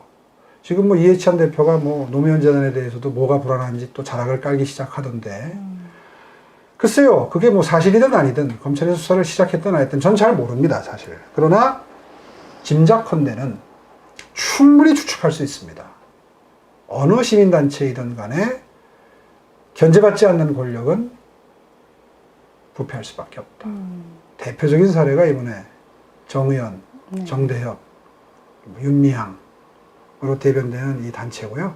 이 단체 하나뿐만 아니라 이 단체가 뭐 아까도 잠깐 말씀을 드렸습니다만 결국 대진연이라고 하는 아주 극단적인 좌파 단체에 어떤 장학금까지 지급하는 그 할머님들 위한다는 명분으로 모금했던 금액을 할머님들의 뜻에 반해서 그 제가 기억하기에는 김복동 할머니가 돌아가시기 전에 일본의 그 제1 한국인 단체 그 학생들에게 장학금을 지급하고 싶다라는 의사를 분명히 밝혔음에도 불구하고 이거를 자기들이 자의적으로 확대 해석해서 국내의 시민단체 활동가의 자제들에게 그 돈을 나누어주는 이런 도덕 불감증도 발견이 됐고, 더군다나 그런 것들이 이제 이 자양분이 돼서 좌파 단체들이 기생을 하고 좌파 단체들이 그 연명을 하고 또 세를 확대하는 이런 그 어떤 미천으로 쓰이는 일도 우리가 이제 이번에 속속 확인을 하고 있습니다. 근데 비단 이 단체뿐이겠습니까? 그동안에 좌파 정권이 이제 한 3년? 문재인 정권이 한 3년 정도 됐는데 아마 요번에 대승을 했기 때문에 긴장은 좀 더 풀릴 거고, 아마도 유사한 사건들이 적어도 몇 건은 더 임기 말년에 드러나지 않을까 하는 짐작을 하게 됩니다. 뭐 그동안 성역화됐던 부분이 이제 이렇게 또 뭐 이렇게 언론에 거론되는 것 자체만으로도 굉장히 좀 변화이긴 한 것 같은데, 그만큼 어떤 부패한 부분이나 정말 이 내용들이 사람들이 깜짝 놀랄 만한 내용들이어서요. 지금 뭐 윤미향 씨 개인으로 보면은 그 가족들이 거의 뭐 과거 간첩 사건 내지 어떤 국가보안법 위반 혐의로 다 징역형을 받았던 분들이라 그 반일운동 이면의 어떤 종북성 논란으로까지 이렇게 이어지는 것 같습니다. 그렇습니다. 아마 비단 이 단체뿐만 아닐 겁니다. 지금 여당이 180석 가지고 있거든요. 그리고 지금 뭐 계속 뭐 여권에서 언급하는 것들을 보면은 지금까지는 막혀왔던 어떤 북한에 대한 지원 완화하자. 우리가 따로 대북 제재 무시하고 우리가 독자적으로 지원하자라는 움직임들이 좀 있는 것 같아요. 이 부분에 대해서 어떻게 예상을 하시나요? 저는 작년까지의 정치적 지형과 지금 현저히 다른 이 지형 하에서 우리가 결국 힘으로 막을 수 없는 것들을 말로, 의견으로 표명을 하면서 그걸 막아낼 수는 없다고 생각합니다. 모든 표결에서는 지도록 되어 있습니다. 그것이 법으로 포장되어 있고 정부의 정책으로 포장이 되어 있는 한 어쩔 방법이 없습니다. 그렇다면 우리는 원칙을 선언하는 선에서 우리 입장을 분명히 해야 된다고 생각합니다. 그게 우리가 할 수 있는 일입니다. 얼마 전에 앞으로 원내 전략을 어떻게 펴나갈 것인가에 대해서 당선된 몇 분들과 논의할 기회가 있었습니다. 우리들의 기본적인 스탠스는 최선의 노력을 다하지만 우리가 의석이 적기 때문에 이러이러한 저항밖에 할 수 없고 저들이 원하는 방향으로 끌려갈 수밖에 없다는 것을 이 소수 야당의 현실로 국민들께 보여드리는 것. 그래서 국민들께서 이건 해도 너무했구나. 도저히 견제가 안 된다. 저 숫자 가지고는. 180석 거대 여당의 경우에 그 의석은 정말 그 무소불위에 원한다면 어떤 일이라도 할 수 있는 의석이라는 의미구나 라는 거를 매일매일 실감할 수 있도록 해드리는 것. 이것도 저는 좋은 원내 전략이라고 생각합니다. 작년에 우리가 아주 거센 저항을 하고 실리는 실리대로 얻지 못한 상황을 다시 상기를 해본다면 더더군다나 전략은 전략다워야 합니다. 물론 속상하는 순간순간이 다가오겠죠. 그런데 다음 선거를 생각한다면 모든 역량을 다음 대선에서의 정권 탈환에 목표를 둔다면 우리가 어떤 것이 지혜로운 원내 전략인가, 그리고 무엇이 국민을 설득하는 방법인가에 대해서 좀 더 깊이 있는 고민을 해야 된다고 생각합니다. 잘 싸우는 방법. 매일 싸우는 말씀하시는 건 것 같아요. 거세게 싸우는 게 잘 싸우는 게 아니라는 점, 네. 국민의 마음을 얻는 결과로 이어져야 잘 싸운다는 점을 다시 한번 강조하고 네. 싶습니다. 이기는 싸움. 최근에 이제 미국과 중국 사이가 정말 이제 미국 입장에서는 몇 년 전부터 중국에 대한 어떤 중국을 바라보는 시각이 완전히 바뀐 것 같아요.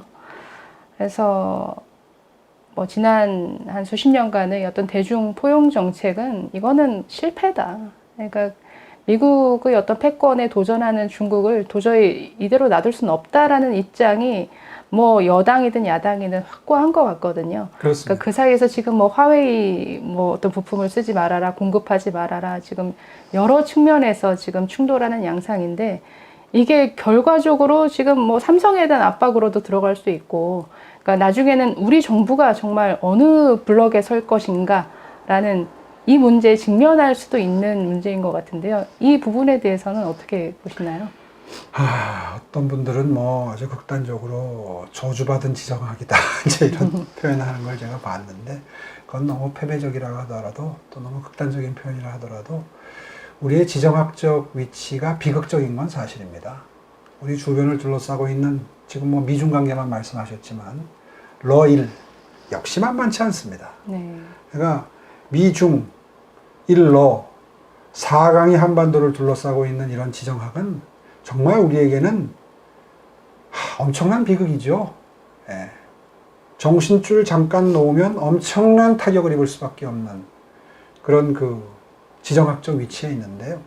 그럼에도 불구하고 그런 나라일수록 외교 전략을 스마트하게 편다면 실리를 취할 수 있는 그런 측면도 적지 않다 하는 자신감을 가지고 임할 필요가 있습니다. 일단 미중 간에 대립이 격화되고 사생결단의 어떤 대립적 구도가 형성되는 과정에서 우리가 정말 이거 큰일 났다만 되뇌어 가지고 무슨 해결책이 나올 수 있겠습니까?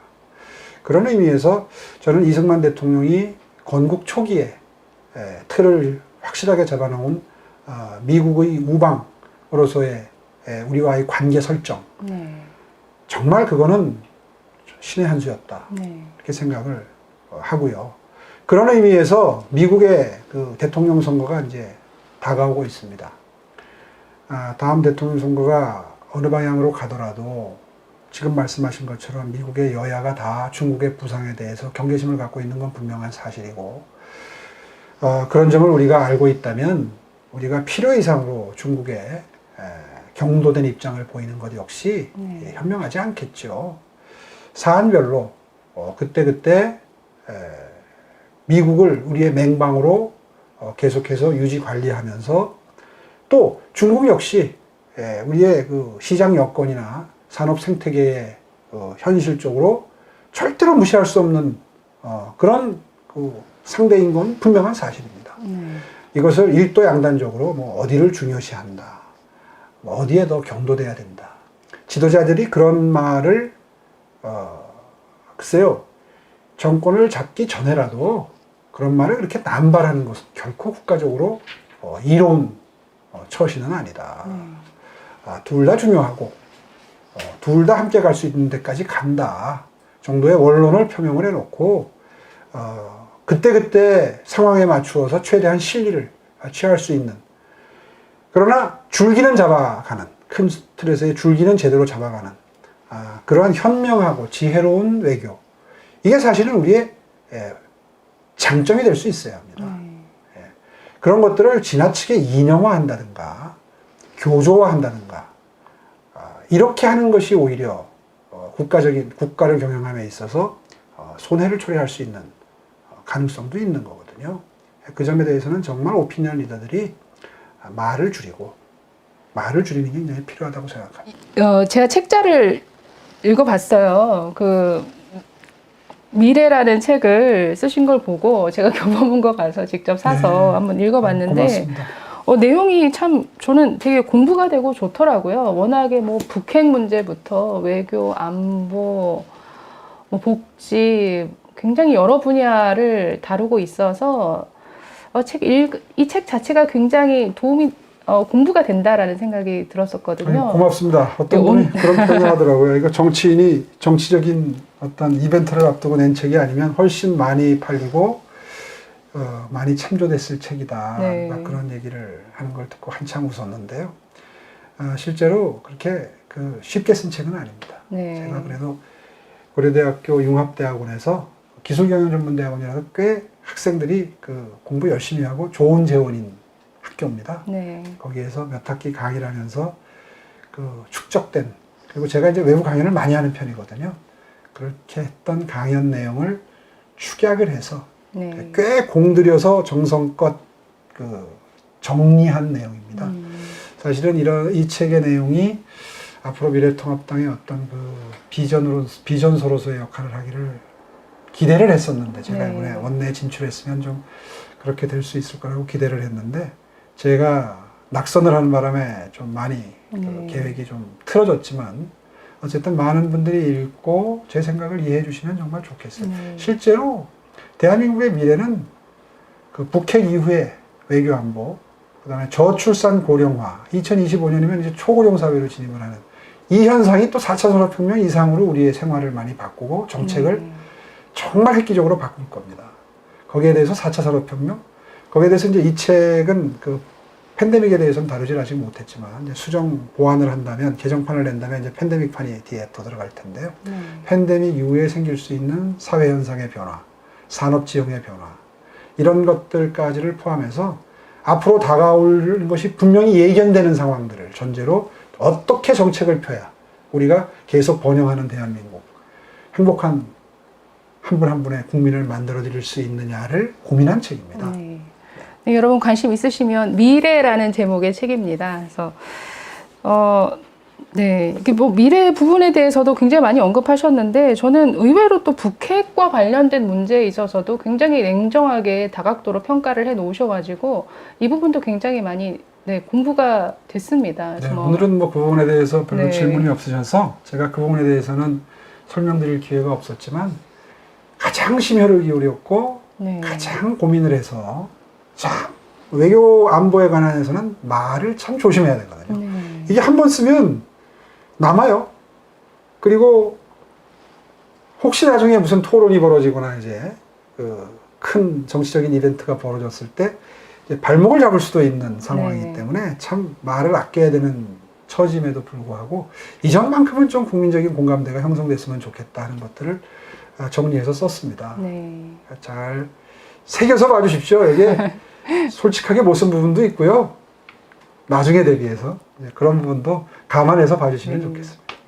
좀 개인적인 얘기로 넘어가서, 저는 깜짝 놀랐는데 벌써 할아버지가 되셨더라고요. 네, 그렇습니다. 손주가 저기 오세훈 TV에 올리신 영상을 보니까 손주가 등장하는 걸 보고 깜짝 놀랐습니다. 네, 이번에 아까도 말씀드렸지만 우리 지역은 호남 인구 비중도 높지만 30, 40대 인구 비중이 딴 데 비해서 상대적으로 굉장히 높습니다. 그분들이 대부분 민주당 지지 성향이거든요. 그래서 그분들 마음을 얻기 위해서 아이 키우기 좋은 광진이라는 이제 큰 공약 모토를 내걸었는데, 거기서 많은 인사이트를 얻은 게 저희 손자를 키우는 제 딸의 모습을 보면서 많은 인사이트를 얻었습니다. 젊은 부모들이 이런 걸 이렇게 목말라하고 불편해하고 절실해하는구나 라는 걸 많이 알 수 있었고, 그걸 공약으로 만들었거든요. 그러다 보니까 손자 이야기를 토론 때 안 할 수가 없고, 그러다 보니까 내친 김에 손자를 보고 만든 정책이다, 이제 이런 아예 고백을 하고, 그리고 선거 공보물 표지도 손자와 함께 등장하고, 사실은 선거 공보물 거리에 붙이는 거 있죠? 그것도 손자랑 같이 나가려고 했는데 그건 법적으로 안 되더라고요. 후보만 얼굴을 낼 수 있더라고요, 포스터에. 그래서 포스터는 포기를 했고, 법정 각종 홍보물, 그 다음에 플래카드 붙이는 거 있잖아요. 거기도 다 광진구에서는 저하고 손자가 같이 등장했습니다.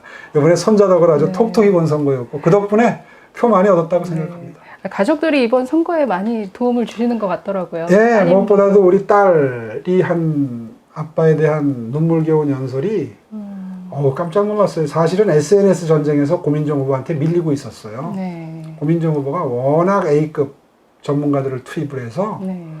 정말 뭐 우리 재원으로는 그걸 어떻게 감당할 수가 없는 그런 상황으로 갈 뻔했는데 제 큰딸이 그 우연히 전 그거 연설하는지도 몰랐는데 연설 중간에 가다가 깜짝 놀랐어요.